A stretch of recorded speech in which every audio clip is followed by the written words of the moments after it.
Hello, Paul here from EMD. Today I've got a Audi A3 with the S-tronic gearbox.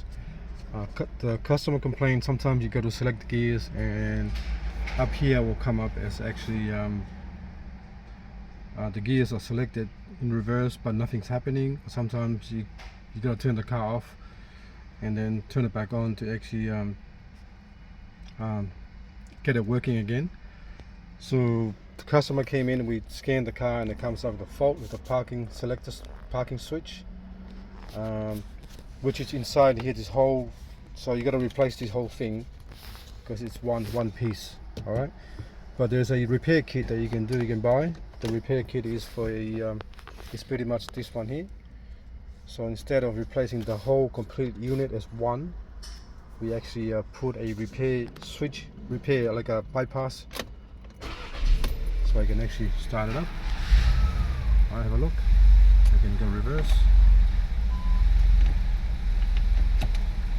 So it's inside here. So let me go back. This is the new switch. It's inside. Instead of replacing this whole bit here, we just replace this one here because the parking sensor now it's this one here. So that little switch, micro switch there in blue, that one there. That's the new parking switch. Select the parking switch. So once you put in park like that, it will come up here as P. So see that? Reverse, park, reverse, park. So now everything's working now. You don't have to replace the whole thing, just to repair the repair kit. So one is in white and one is in black, so you make sure you get the right switch for each one. And the fault codes, I'll list the fault codes down on the actual description, so you know what it means, and then we'll go from there. So take this one off.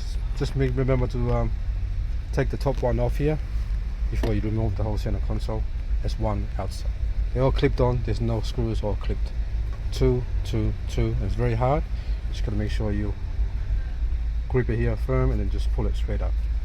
And don't forget to put those on first. Down here, that one there, and that one there, before you push it down. Okay, thanks for watching and please subscribe.